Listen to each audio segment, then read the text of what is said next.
Let's bring in Alabama Senator Tommy Tuberville. Senator, it's great to see you. Just hearing some of the, the excuses, the downplaying of the leftist ideology of Charlie Kirk's assassin, of his killer, the trying to attribute it to some sort of twisted love story. Aren't they just excusing the killer? And then what does that mean for future killers? I mean, aren't they just laying the groundwork for more people to do the same? Well, Lisa, thanks for having me on. And, it's a tough time. It's a tough time in our country and a tough time all over the world because a great person was murdered. The Democrats now are just trying to find an avenue where they can make an excuse. They're looking for excuses. They have no excuse. They've lied to the American people ever since I've been here for 5 years in the United States Senate about the border, about our debt, about our education, and they just keep on and on. But they're looking for a way to prove that, hey, it really wasn't our fault. We didn't mean any of this stuff that we said, but at the end of the day, it was all the Republicans' fault, and they've done that since I've been here. So it's a crock of crap, and J.D. Vance, our vice president, was exactly right.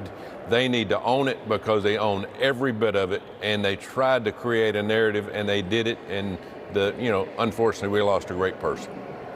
Teachers Union Chief Randy Weingarten is literally out there right now talking about how fascists hate education. She's pitching a book on that, Senator.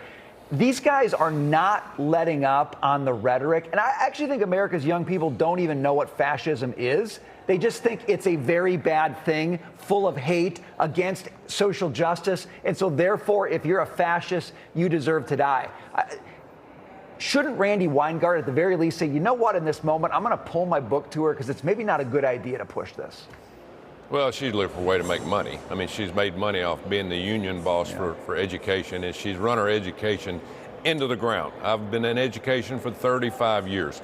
It is god-awful. We're getting worse, not just in a few places, all the places. And, if a kid gets an education now, it comes from their parents or it comes from themselves being self-motivated, because the things that they want to teach in our schools are not what we need to be teaching. We need to teach our kids to read and write and do things the right way.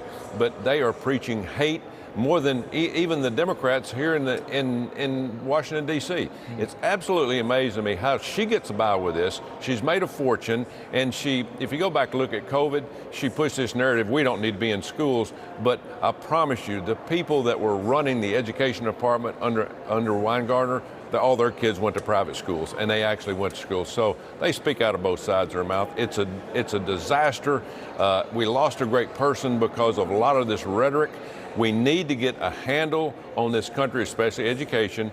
But again, there's no unity right now. The people are at fault are the Democrats. We don't need to be working and say the Republicans and Democrats need to work together. That is a crock of crap. We need to make sure that they start telling the dang truth and understanding that it was their fault, and we're not going to back down from that. No, I agree, but I do believe by downplaying his leftist ideology and also the media trying to create this twisted, they're giving a green light to future shooters. It's excusing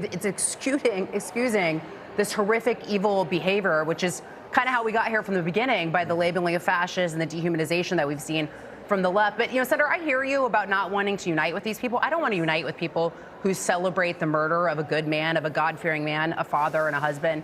But then what is the path forward? What is the path forward? Well, we've just got to keep standing up for what we believe in. Charlie Kirk was a teacher. He went out and met with people that believed in what he believed in and didn't believe. And he tried to debate. He carried a debate on college campuses. More of these young people got an education from Charlie Kirk than did from all of these woke academician people across this country. It is embarrassing. Kids go to these financial institutions now. I call them financial institutions. They're supposed to be educational, but it's all about making money. But Charlie Kirk was one of a kind. Hopefully we have somebody to take his place. But at the end of the day, mental illness has taken over the Democratic Party. It is getting worse and worse, and they are condoning it. And if they could keep condoning it, we're going to have more people that's going to lose their lives or be injured from some mad person out there that's going to pull a trigger or do something with a car or a bomb that's going to cause more grief across this country. Senator, I want to move on to this. You spent the day inside a committee hearing with newly fired CDC Director Susan Monterez, who seems to have had short-term memory loss today. Let's watch. What day was the first time you sought counsel? Not retained, sought counsel. I don't recall. We can get those records, so maybe you should recall them, because I think you might have an honesty issue here that we want to point out. Was you let go in the middle of the night? Was you let go in the middle of the day? I believe. Now, I know the answer to this, so let's be honest here. I believe I received. I believe I received an email from the White House indicating that my services were no longer needed. What time was that? Sometime in the afternoon, sometime in the evening. You got hold of attorneys after business hours to retain them? I don't recall. I think you do. Senator, you were there. You heard everything. What did you make of it? Wolf in sheep's clothing, exactly what happened. She came to my office about a month ago before her hearing, totally different. Today she came in and she couldn't remember things, the time. You just heard that scenario with Senator Mullen. But I asked her a question about, okay, you got a CDC website. You were told by the President of the United States to take all the DEI woke nonsense out of it because this should be about health. She said she did. I go back to my office 30 minutes later. It's still up. At least tell the truth. Tell the truth about what you believe in. But again, she changed her spots real quick when she got back in. She'd forgot who her boss was, which was Secretary Kennedy and President Trump.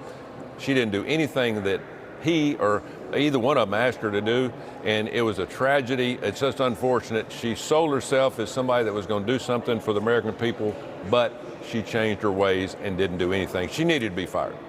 Senator, we appreciate your perspective today. Thanks for sharing it with us. Good to see you. Thank you, sir. Thank you.